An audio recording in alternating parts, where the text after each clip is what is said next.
بسم اللہ الرحمن الرحیم. شروع اللہ کا نام لے کر جو بڑا مہربان نہایت رحم والا ہے. سب تعریف اللہ ہی کو ہے جس نے اپنے محبوب بندے محمد صلی اللہ علیہ وآلہ وسلم پر یہ کتاب نازل کی اور اس میں کسی طرح کی کجی اور پیچیدگی نہ رکھی بلکہ سیدھی اور سلیس اتاری تاکہ لوگوں کو عذاب سخت سے جو اس کی طرف سے آنے والا ہے ڈرائے اور مومنوں کو جو نیک عمل کرتے ہیں خوشخبری سنائے کہ ان کے لیے ان کے کاموں کا نیک بدلہ یعنی بہشت ہے جس میں وہ ہمیشہ رہیں گے، اور ان لوگوں کو بھی ڈرائے جو کہتے ہیں کہ اللہ نے کسی کو بیٹا بنا لیا ہے. ان کو اس بات کا کچھ بھی علم نہیں اور نہ ان کے باپ دادا ہی کو تھا. یہ بڑی سخت بات ہے جو ان کے منہ سے نکلتی ہے، اور کچھ شک نہیں کہ یہ جو کچھ کہتے ہیں محض جھوٹ ہے. اے پیغمبر، اگر یہ اس کلام پر ایمان نہ لائیں تو شاید تم ان کے پیچھے رنج کر کر کے اپنے تئیں ہلاک کر دو گے. جو چیز زمین پر ہے ہم نے اس کو زمین کے لیے زینت بنایا ہے تاکہ لوگوں کی آزمائش کریں کہ ان میں کون اچھے عمل کرنے والا ہے، اور جو چیز زمین پر ہے ہم اس کو نابود کر کے بنجر میدان کر دیں گے. کیا تم خیال کرتے ہو کہ غار اور لوح والے ہماری نشانیوں میں سے عجیب تھے؟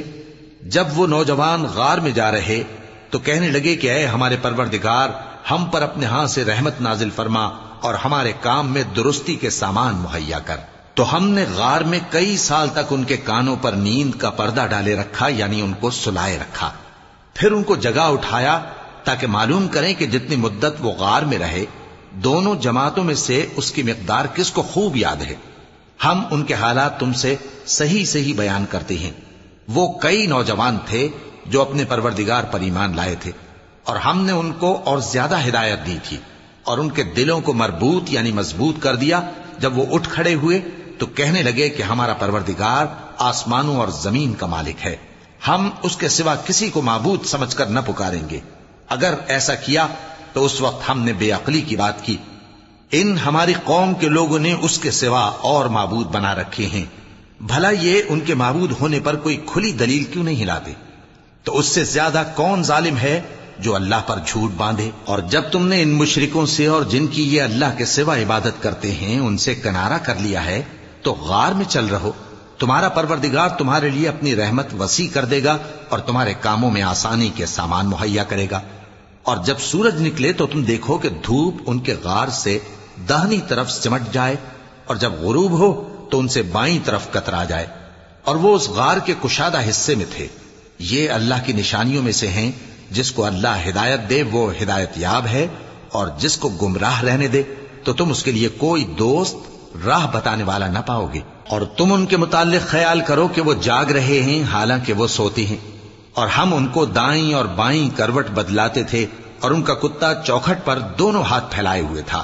اگر تم ان کو جھانک کر دیکھتے تو پیٹ پھیر کر بھاگ جاتے اور ان سے دہشت میں آ جاتے. اور اسی طرح ہم نے ان کو اٹھایا تاکہ آپس میں ایک دوسرے سے دریافت کریں.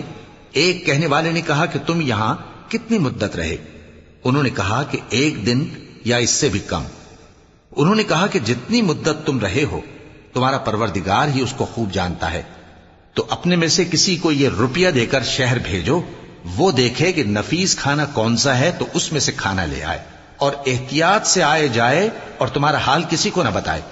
اگر وہ تم پر دسترس پا لیں گے تو تمہیں سنسار کر دیں گے یا پھر اپنے مذہب میں داخل کر لیں گے، اور اس وقت تم کبھی فلاح نہیں پاؤ گے. اور اسی طرح ہم نے لوگوں کو ان کے حال سے خبردار کر دیا تاکہ وہ جانیں کہ اللہ کا وعدہ سچا ہے، اور یہ کہ قیامت جس کا وعدہ کیا جاتا ہے اس میں کچھ شک نہیں. اس وقت لوگ ان کے بارے میں باہم جھگڑنے لگے اور کہنے لگے کہ ان کے غار پر عمارت بنا دو. ان کا پروردگار ان کے حال سے خوب واقف ہے. جو لوگ ان کے معاملے میں غلبہ رکھتے تھے وہ کہنے لگے کہ ہم ان کے غار پر مسجد بنائیں گے. بعض لوگ اٹکل پچو کہیں گے کہ وہ 3 تھے اور چوتھا ان کا کتا تھا، اور بعض کہیں گے کہ وہ 5 تھے اور چھٹا ان کا کتا تھا، اور بعض کہیں گے کہ وہ 7 تھے اور 8واں ان کا کتا تھا. کہہ دو کہ میرا پروردگار ہی ان کے شمار سے خوب واقف ہے. ان کو جانتے بھی ہیں تو تھوڑے ہی لوگ جانتے ہیں.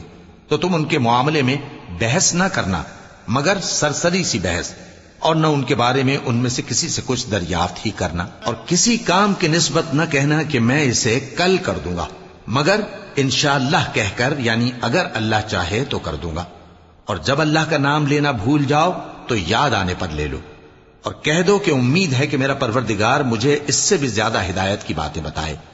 اور اصحاب کہف اپنے غار میں 9 پر 300 سال رہے۔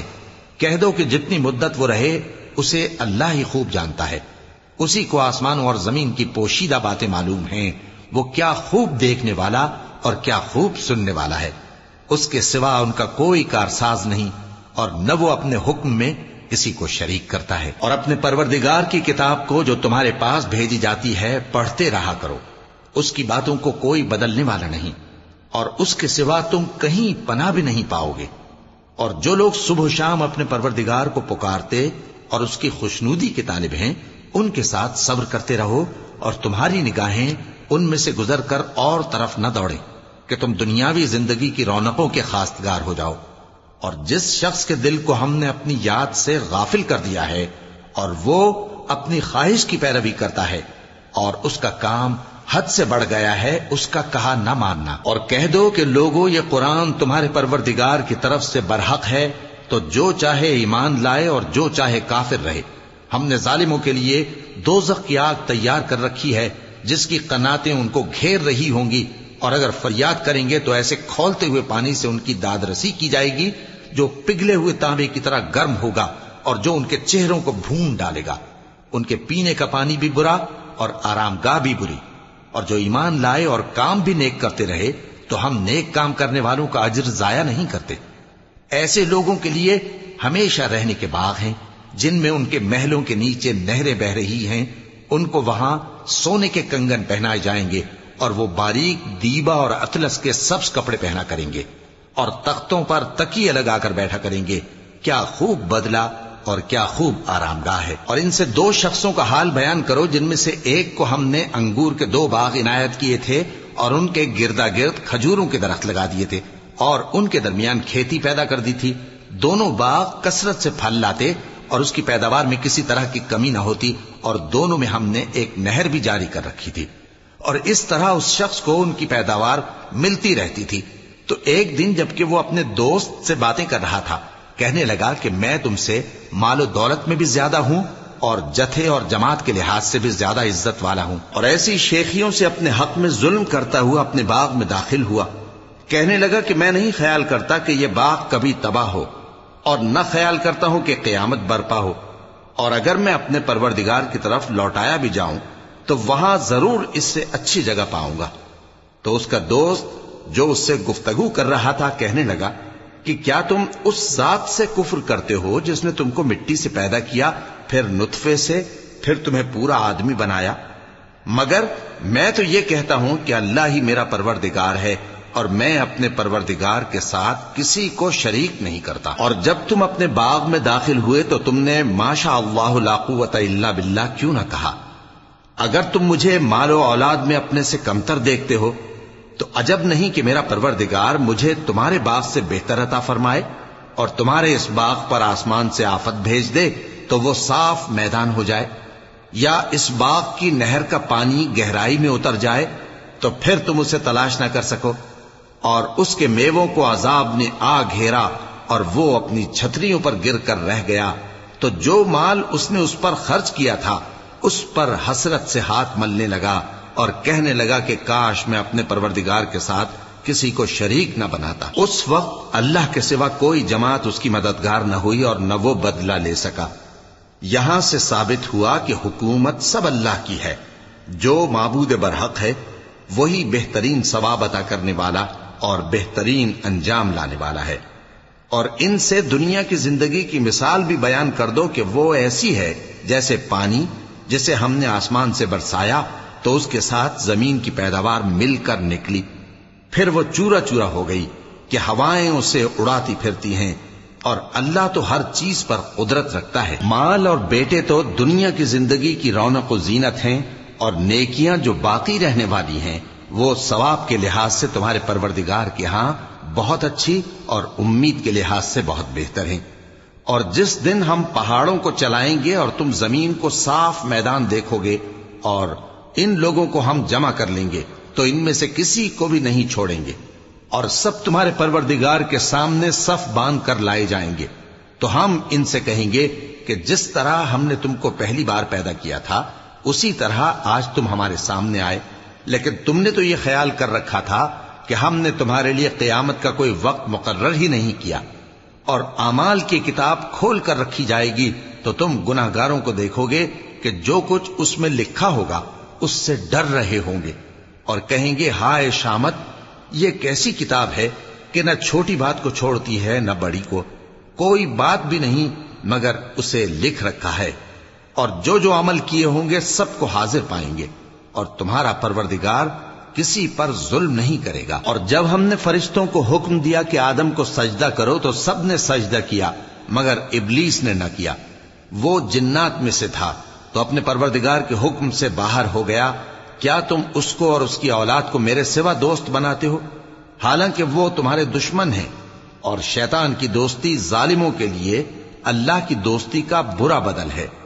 میں نے ان کو نہ تو آسمانوں اور زمین کے پیدا کرنے کے وقت بلایا تھا اور نہ خود ان کے پیدا کرنے کے وقت، اور میں ایسا نہ تھا کہ گمراہ کرنے والوں کو مددگار بناتا. اور جس دن اللہ فرمائے گا کہ اب میرے شریکوں کو جن کی نسبت تم معبود ہونے کا گمان رکھتے تھے بلاؤ، تو وہ ان کو بلائیں گے مگر وہ ان کو کچھ جواب نہ دیں گے، اور ہم ان کے درمیان ہلاکت کی ایک جگہ بنا دیں گے.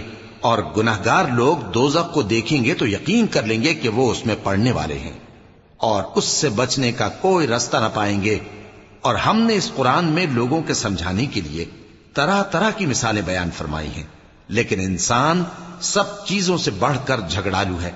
اور لوگوں کے پاس جب ہدایت آ گئی تو ان کو کس چیز نے منع کیا کہ ایمان لائیں اور اپنے پروردگار سے بخشش مانگیں، بجز اس کے کہ اس بات کے منتظر ہوں کہ انہیں بھی پہلوں کا سا معاملہ پیش آئے یا ان پر عذاب سامنے سے آ جائے. اور ہم جو پیغمبروں کو بھیجا کرتے ہیں تو صرف اس لیے کہ لوگوں کو اللہ کی نعمتوں کی خوشخبریاں سنائیں اور عذاب سے ڈرائیں. اور جو کافر ہیں وہ باطل کی مدد سے جھگڑا کرتے ہیں تاکہ اس سے حق کو پھسلا دیں. اور انہوں نے ہماری آیتوں کو اور جس چیز سے ان کو ڈرایا جاتا ہے اسے ہنسی بنا لیا ہے.